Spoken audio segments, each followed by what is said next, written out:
lot of them will go on to babysit in future years, and we're extremely proud of our program. Saugeen Shores has some of the lowest fire setting rates in youth and young adults in the province. We're proud of that, and I think a little bit of that can be credited to our junior firefighter program. This is the 24th year for the program, and we're very proud of that. Other things that benefit our community from the program is the interest in our department. So because it's an early investment in your students, your children, but we think we stay in touch with them throughout their public school and high school careers, and a lot of them come back and are firefighters later or have shown interest in our fire department. We appreciate that. We try to incubate that.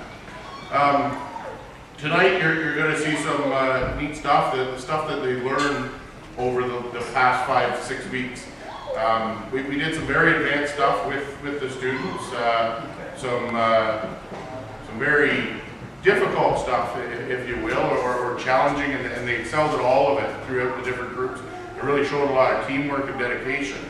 So tonight they're going to go through the 4 modules and show you some of what they learned, and they're even going to involve you a little bit. I really want to mention a couple of people, and that's first and foremost the firefighters that help with our program. Every year they dedicate the 6 weeks. They put in hundreds of hours to the program to make it better every year, and they donate their time. They're here. They're very, very dedicated, and I think it's obvious in the response we get from the students and the children also. And also Jeff's Auto Recycle. They sponsor the program every year and are just fantastic. We couldn't do it without Jeff McLean and his team. And thank you, Jeff, specifically. Not just this year, but this child did it for 15 years. He's our major sponsor of the program. But I could turn it over to Blaze. Blaze is one of the captains on the program. And Blaze is special to the program. Since it's in the 24th year, Blaze took the program in his first year. And there was no silver in his hair back then at all. And the program is very special to him. And I'll turn it over to Blaze. All right, thanks, Phil. Yeah, like Phil said, that was kind of dating me. I got my graduation picture somewhere around here, so you might see it on the wall or something, but maybe we're not taller.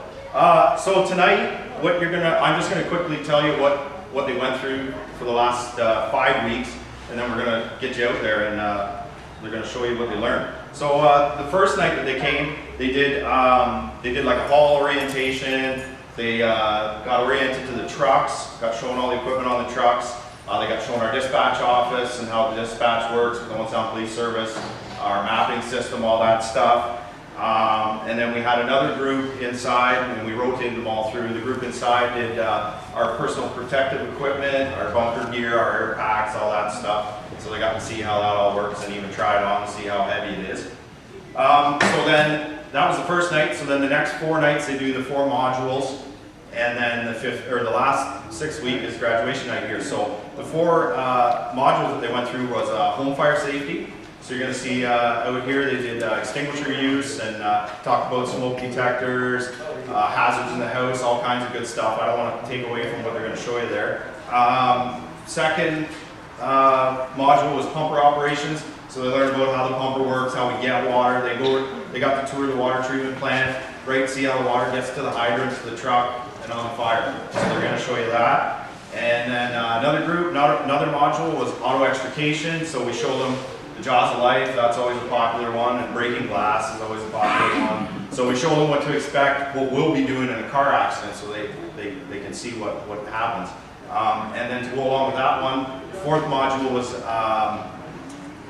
basic patient packaging or first aid. So we showed them package them up, collar, vest, backboard, mobilize a person is what we're trying to do. And we couldn't do that without the help of Bruce County EMS. I'll do a big thank you thing at the end. So that's the 4 modules.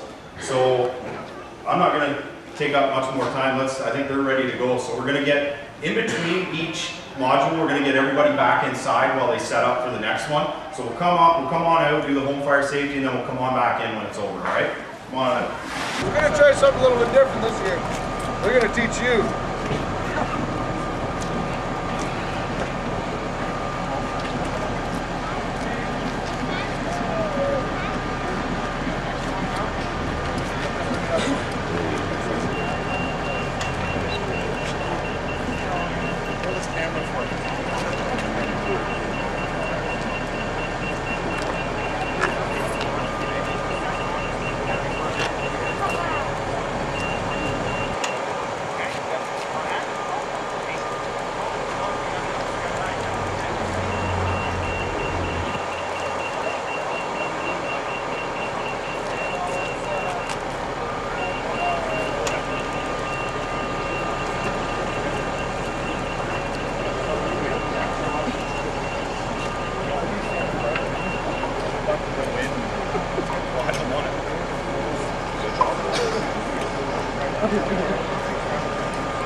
There we go.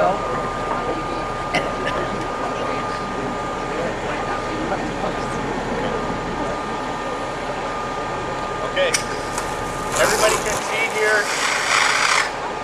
But, yeah. You guys probably can't hear me telling them to back out. That's for a reason. I'll go through with the next group that comes up here what they're doing. Good job. All right, good job. So there's an acronym that we teach them. Does anybody here know what the acronym is for using an extinguisher? Has anybody heard PASS before? So you better get it right here. Pull, aim, squeeze, sweep. So that's what we're calling that. So pull the pin, aim at the base of the fire, squeeze, and sweep back and forth. There wasn't very much back and forth there. I guess you got it out. No, is he backing out? Yeah, he's backing out again too. Everybody knows why that is? Don't ever turn your back on a fire. They also learn when's a good time to use an extinguisher and when maybe is not a good time. You got to make sure you have a way out. You don't want to be stuck in a corner trying to put a fire out with an extinguisher and have it not go out, because then you got nowhere to go. Who's up? Uh-oh. There's smoke.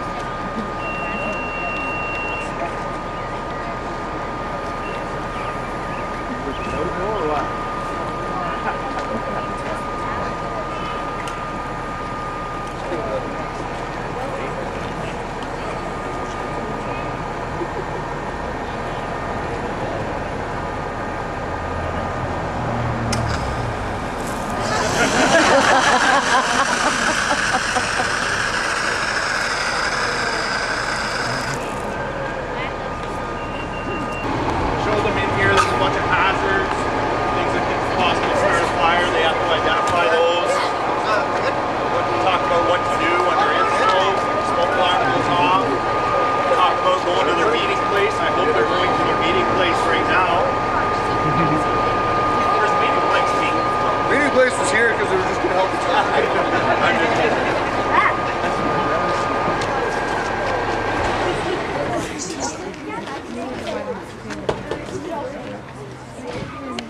Visibility is slim to nil.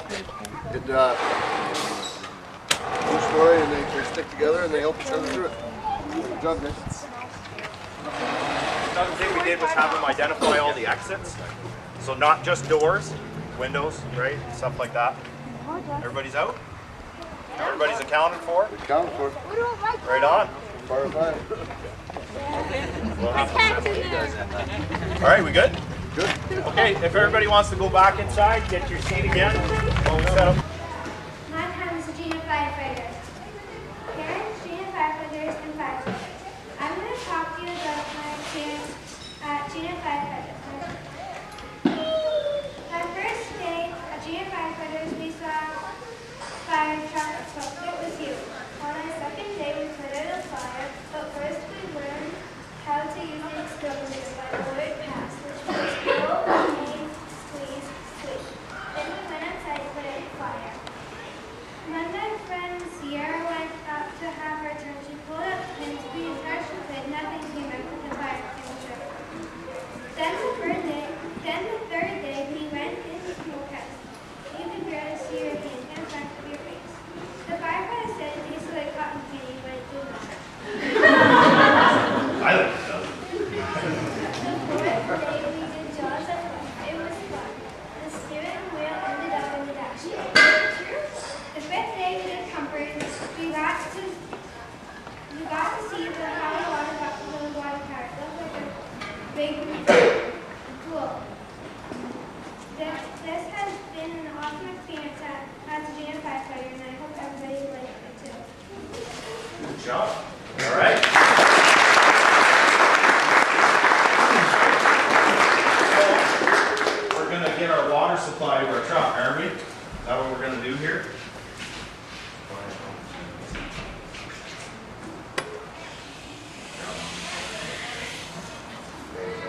Okay, if everybody wants to come outside again, and just stay away. This guy's waving at you. It's right there.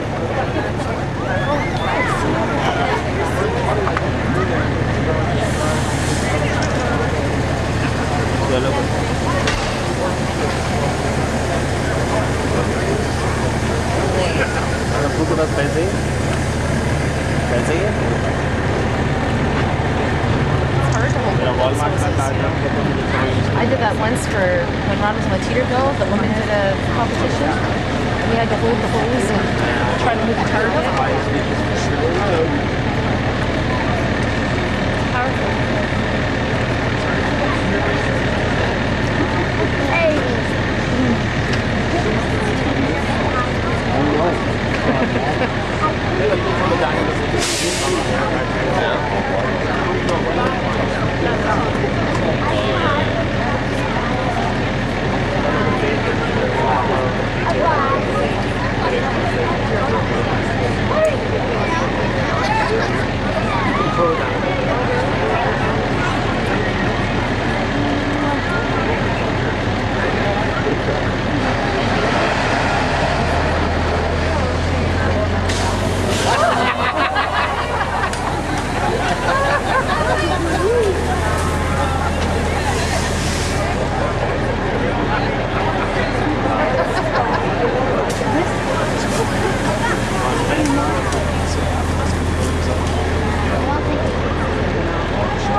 Okay.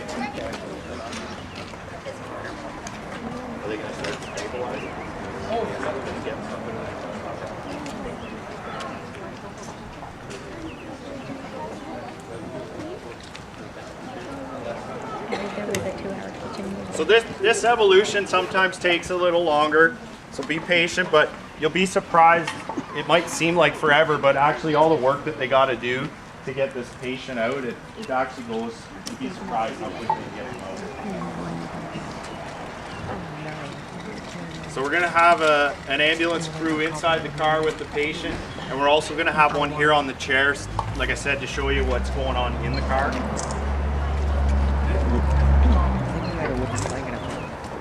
He'll be bringing me in for telling him that his beans were cold. I told him his beans were cold on Sunday. Beans. Green beans. But are these supposed to be cold?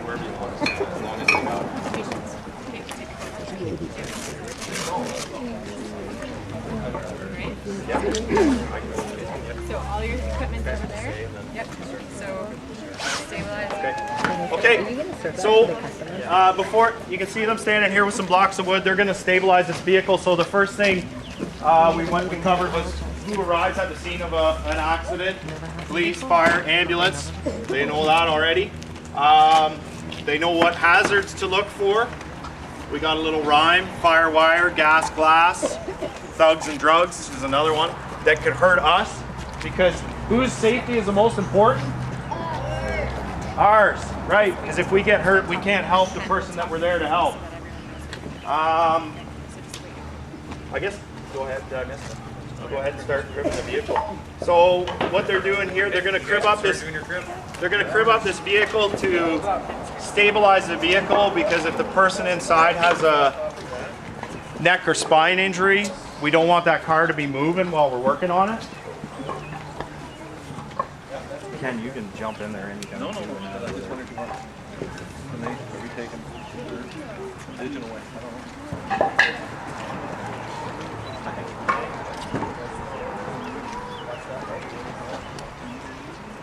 know. Can everybody see kind of what's going on here? It's busy. You move in front there if you want, in front of the light truck or whatever. Are you hurt? Or are you okay? You're okay? Okay, we're going to move you over. You want to jump up for a second? Got a seat right here, and we'll do this over here.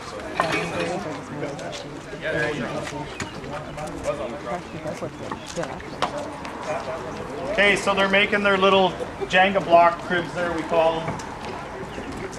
And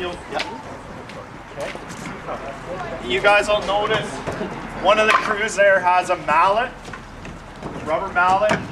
Does anybody here know why we wouldn't want to use a steel hammer? Sparks, yeah, sparks. We don't want to fire. Could be gas on the road, stuff like that. So that, when we go to a car accident, that's going to be one person's job, maybe even two people, depending on how many guys we got. One guy's going to look after that the whole time, because it's going to change. Every time they take a piece of the vehicle off, they got to check it. Okay, what are we doing now? Breaking some windows? No, next thing, once we're on scene, we want to disconnect your battery. Battery, yes, airbags.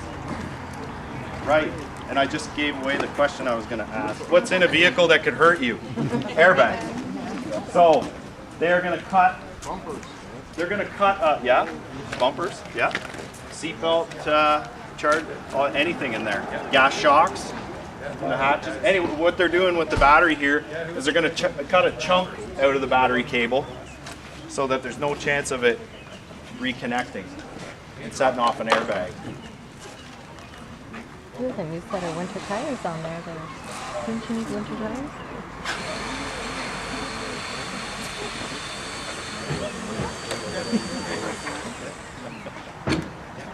you guys can, I don't know if you can see in the back seat here, we got somebody in the vehicle with the patient inside already.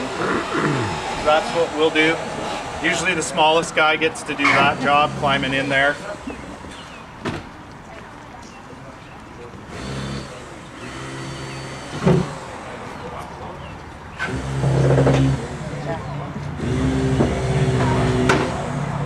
Another thing they're looking for inside when we're talking about airbags, not just cutting the battery cable, but people got cell phone chargers or CD player, whatever, cigarette lighter, anything like that can actually provide power back and keep those airbags charged. So we got to be looking for stuff like that too. I don't know if anybody's seen an airbag go off or unfortunately had one go off in their face. It's not good. So, we don't want that going off while we're trying to work in there. Hey?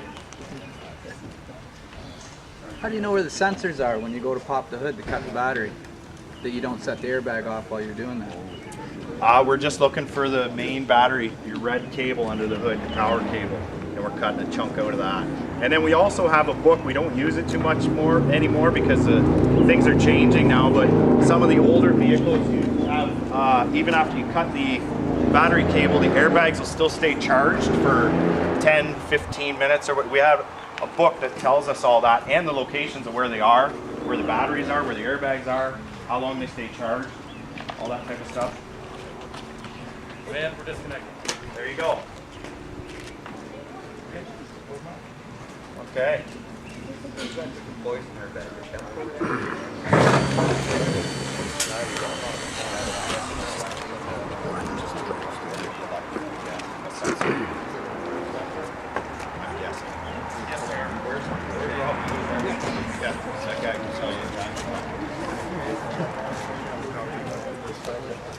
No, we'll do them one at a time. We're going to do windows now?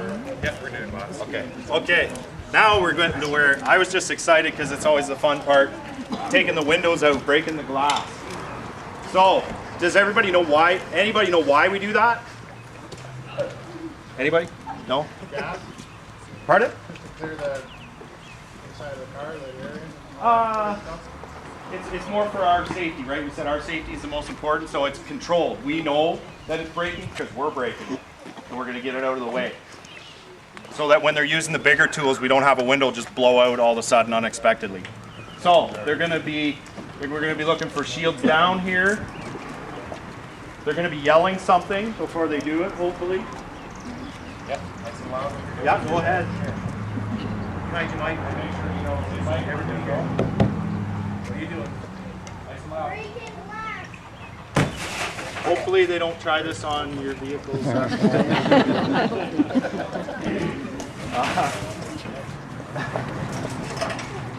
be calm. What else can I tell you about that? What's that? Yeah, they do know the two different types of glass. Does anybody here know the two different types of glass in a vehicle? Tempered. Safety, yeah, I just heard tempered. Yeah, tempered. And what's the other one? Laminate? Two pieces of glass with a piece of plastic, basically sandwiched in between.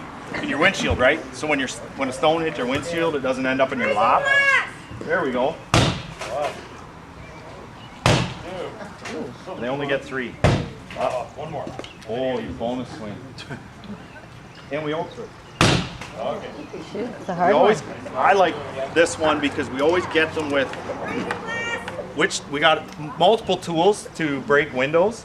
And if you guys just seen, he broke it with something that big instead of a big. So usually they go for the big tool first and it doesn't work quite as well. And you can see they're pushing the glass in with the tool, not their hands. That's another thing.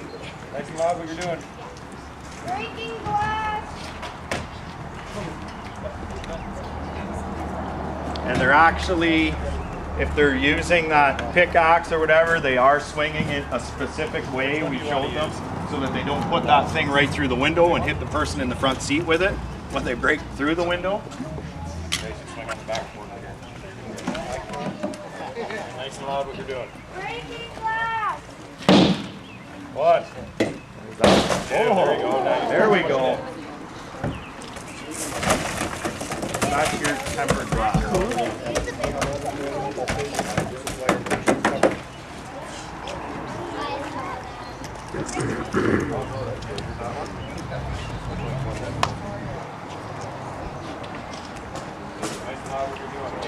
lot of sport. We got that right there. 1, 2, 3. And there's that little punch again. That'll probably work the first try. There we go. Oh. Right on.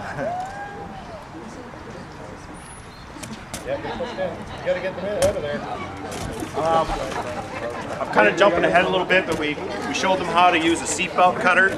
There is actually a specific way you need to cut your seatbelt in order for it to work easily for you. What you're doing again, same thing. Does anybody know how's the best way to cut a seatbelt with a seatbelt cutter? Yeah, where are we gonna get? Oh, I know you know. So would it be better to cut it straight through or on an angle maybe? Angle, yeah. It goes through a lot easier.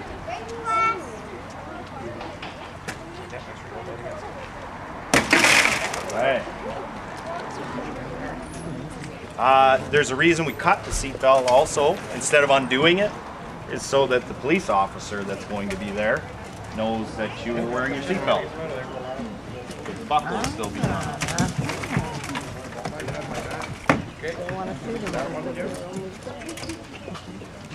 Yep.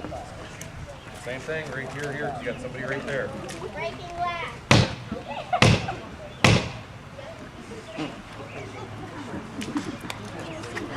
Nice and loud again. That way you know what you're doing. Right there.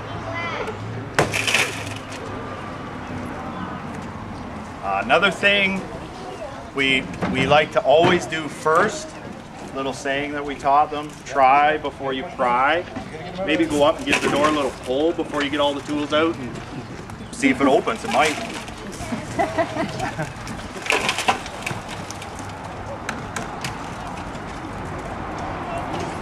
Just some other things with the glass there.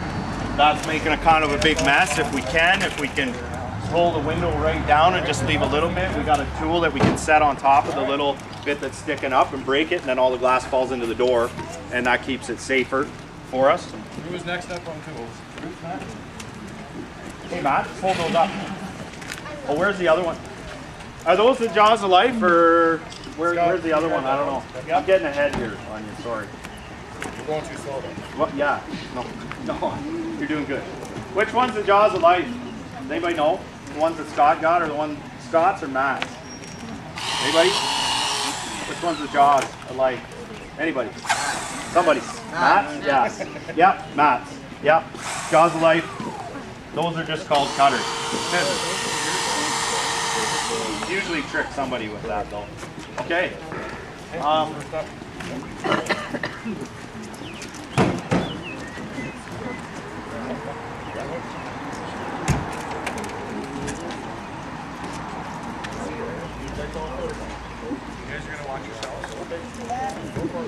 Stay in line.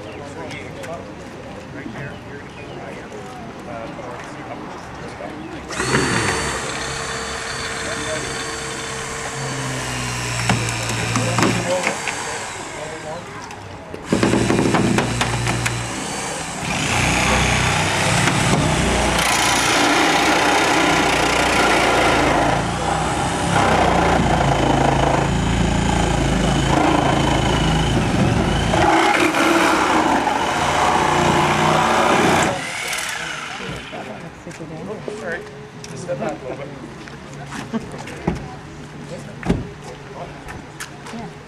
Well, no, I meant step back, move away from that pool.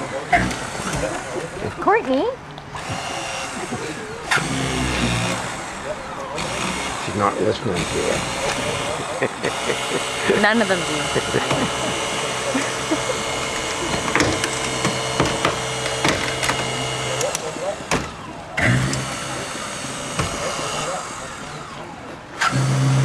People is right behind.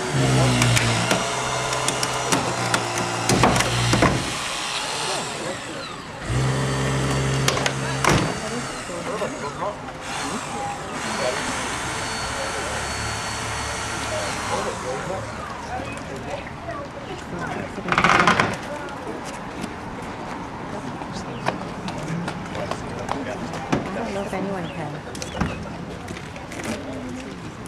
Yeah, that's right. If you just go to town. Garbage truck. So we've been just over 10 minutes and they're just getting into the car now. That's not bad for me. So once they get access to the car, they're going to get a paramedic team in there to start some patient care, get them packaged up. There is a person in there already doing some first aid on them.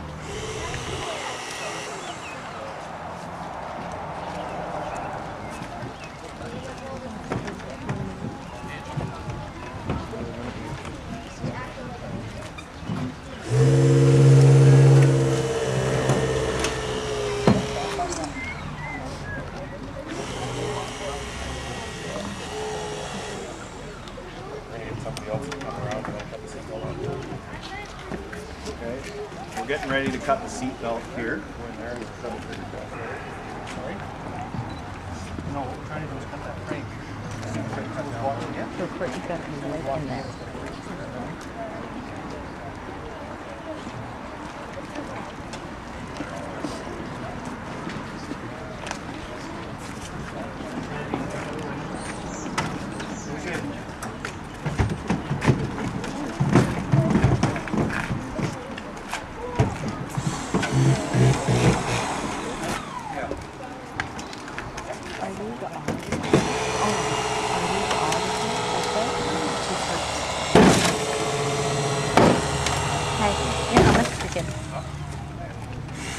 It needs to be like straight and vertical.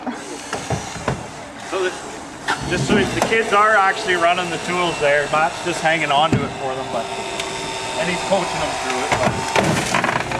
But these are some of the sounds and stuff you're going to see at an action. Again, come on. Rotate.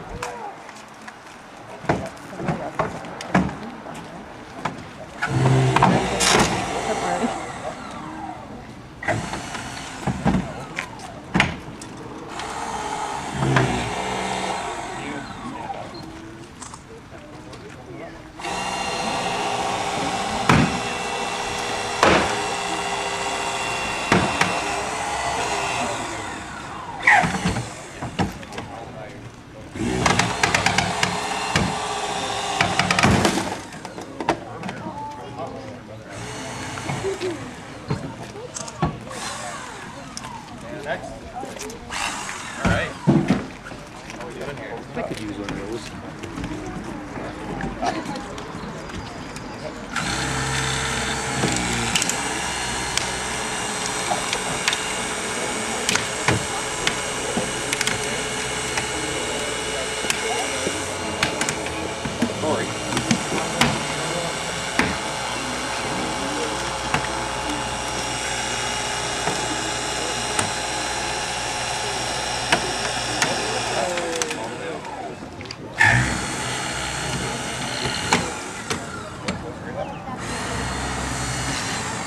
Next.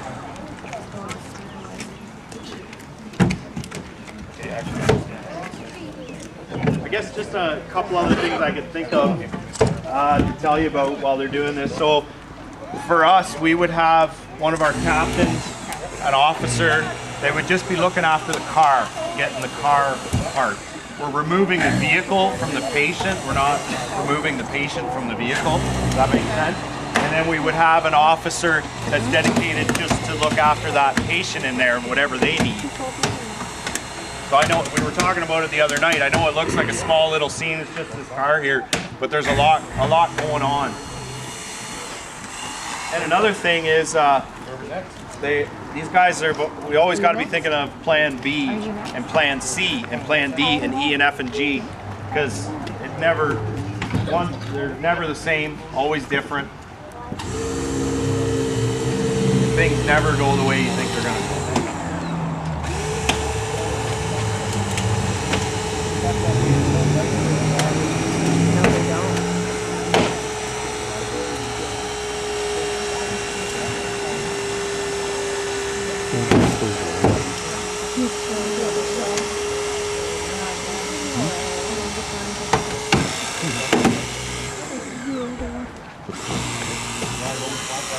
Somebody's holding him. Yeah, Ryan's been in there for a long time.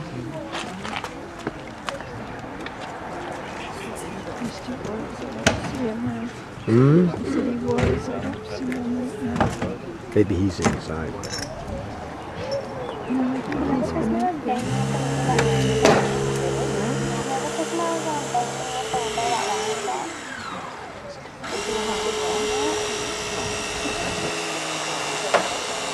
Like how we're just standing with him.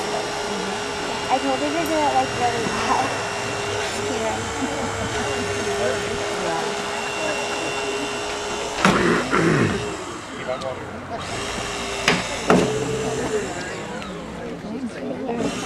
Where's him?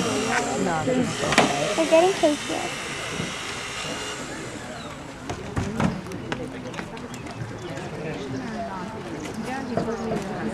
I didn't know that he was going Friday.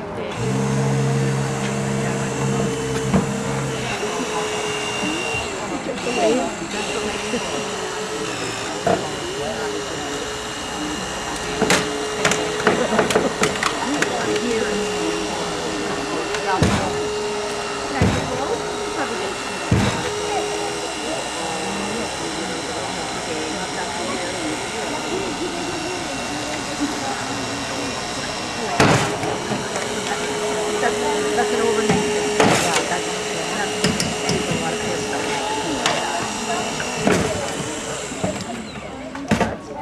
He's cinnamon.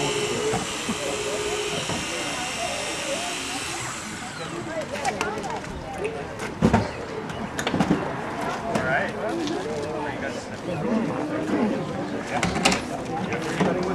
By the time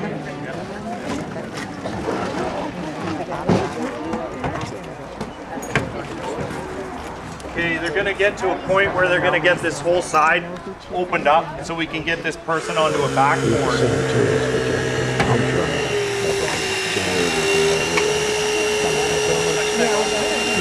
Now you can hear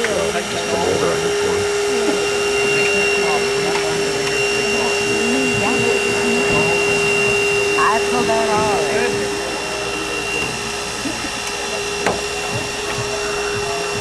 Yeah, he was using more discipline when I mentioned.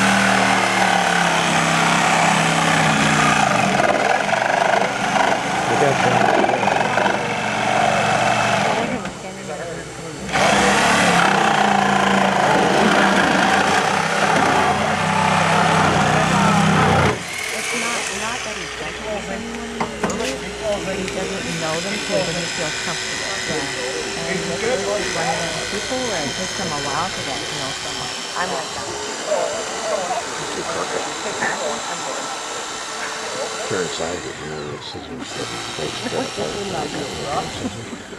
you're not on straight.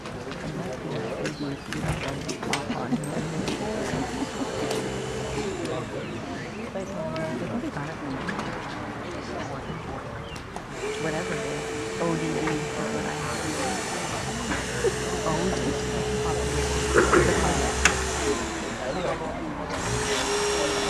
You tell me to stand, I did. The more you tell me to do it, the more I'm not going to do it. You can't work with me. Can't do it. I remember anytime I graduated from it, there was no turning to students, no turning to anyway. You can't talk to me. That's good and stuff. You don't talk to your kid. Whatever. He's the only one who knew me. All right. Okay. So that was about 20 minutes. That's not too bad. That's not too bad at all. So we're going to get this patient packed up here. So you can see it. Our one student here is holding the person's head. Immobilize them. Try and hold their head and neck still. Because it's likely they'll have some kind of neck or spinal injury.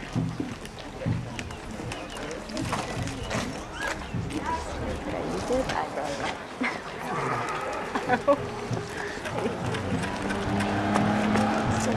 Sarah! Yay!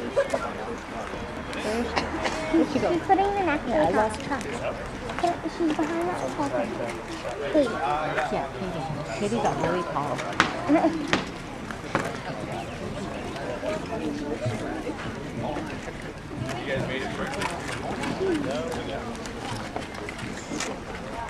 Okay, Ken, do you want to take it? Explain it. What we're doing here is the same thing that's going on in the car. We just do it so we get more of the kids involved and to show you a little bit better because it's hard for you to see what's in there. But the most important thing that we try to do and what we're doing with this, and it could be a car accident, it could be a fall from that tower, it could be a dirt bike accident. What we're trying to do is protect the spinal cord. Okay? Because that's about the only thing in your body that won't heal itself. Okay, if it gets cut, there's no way to repair it. Okay, so we're interested in from the top of your head to about there, your butt. Okay, and when we are done tonight, they're going to be as stiff as that, and they will stay on that until they get to the hospital and get an x-ray. Okay, and again, we're just showing you out here what they're doing in there. This green vest is called a KED vest. Kendrick, that's the guy that invented it or whatever. And again, you can look at it later on or whatever, but okay, guys? This girl looks like she's totally serious now.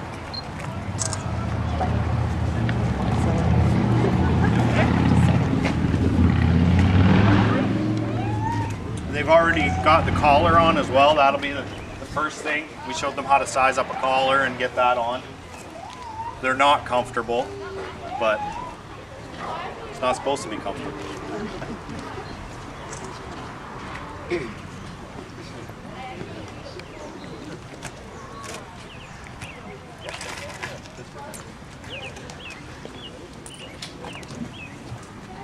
So for the crew inside the car, it's going to be a little bit more difficult because these guys got all kinds of room to work around on the chair here.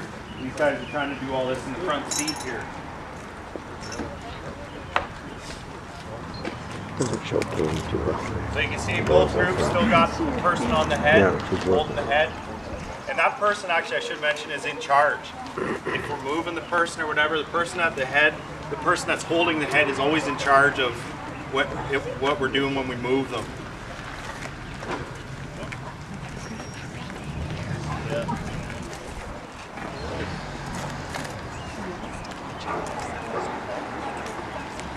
Why don't you go with that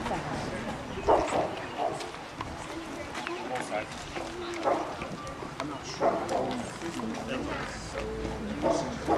Okay, now that we've got the collar on and the KED vest on, one thing that we always do is there's one person to make sure that the straps are tight. You're going to hear that a couple times tonight because in that car there is going to be confusion because there's firefighters working there, there's paramedics there, and anyway, it can get missed very easily. Like I might have thought Blaze did it, you might have thought I done it. This way, if one person checks the straps, we're good to go. Okay, so who's doing that? Good catch, though.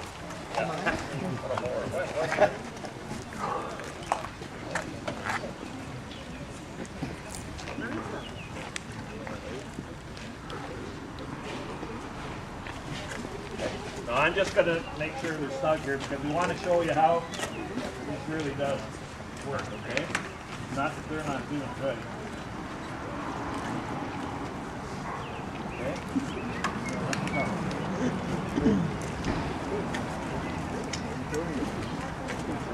I don't know if you can lift her this side, can you? Maybe. Placing it. Yeah, okay, yeah. So what we do is there's a handle on this vest and then we get her under the knee, okay? Yeah. Because she's place it tight. Tell me when we get to go. Gotta keep his head pulled away. Okay? Don't forget, remember, the strap. There's an actual way that these straps go on the board. They learned how to do that.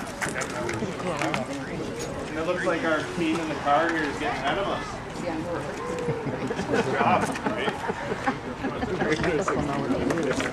Okay. So when we're done here, we're going to have two of them immobilized on the board, and we'll just prop them up over the fence, and we'll have ice cream and cake. But you'll see, I think they're going to show you here what we can do if a patient is going to be sick on us. We obviously we can't leave them on their back, right? We can roll them without moving them. You'll see that. We can actually, some of the kids love that. We'll get them on there, flip them right upside down, stand them up, the whole deal.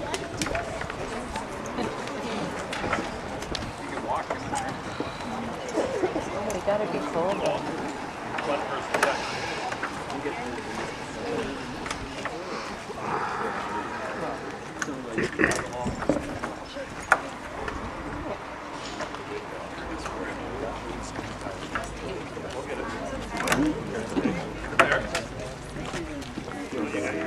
Just wait until they get their straps.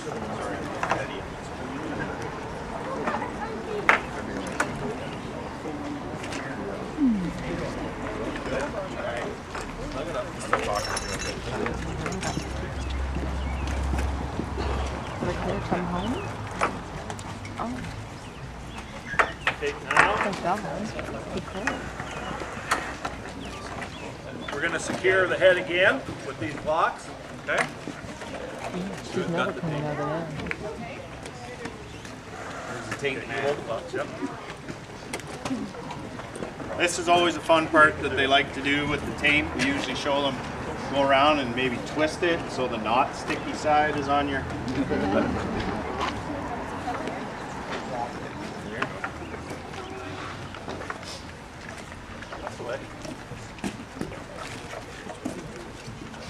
And another thing Ken does with them too is shows them all the equipment on the ambulance as well, not just this stuff here. They actually see what's on the ambulance.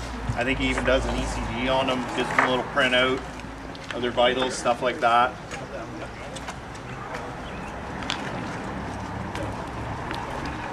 All tight there now? You all right though? Okay. Get looser.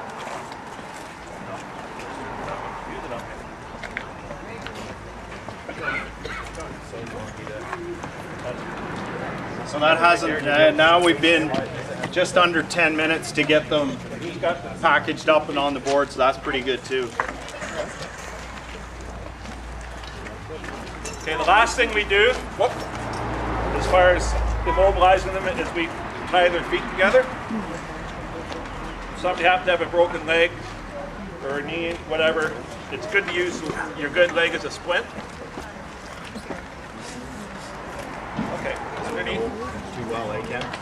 Said as you and I know too well. I do. Okay, nice and tight, that's good. Nice and tight, tight, tight, tight. Open the valve. Okay, all right, that's good. Good.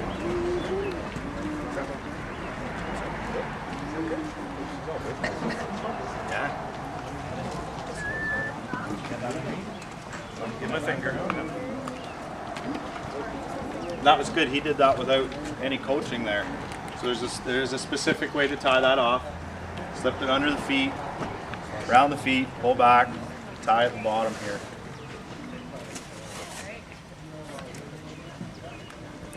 Good job. Nice. Good job. All right. Okay. Again, you're going to hear this again. The last thing we do before we would move this person is somebody's got to make sure these straps are tight, because they're not. Okay. Again, confusion. Okay. And I'm going to help them just to make sure, because when we turn them upside down, we don't shift. Perfect.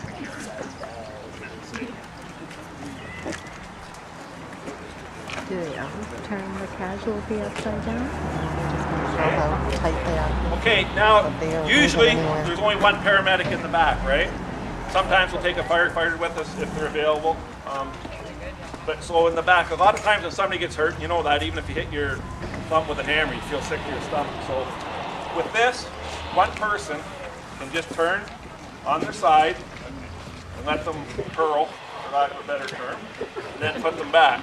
See, they haven't moved, okay? And we're the same, so these would be exactly the same. So what we're going to do now...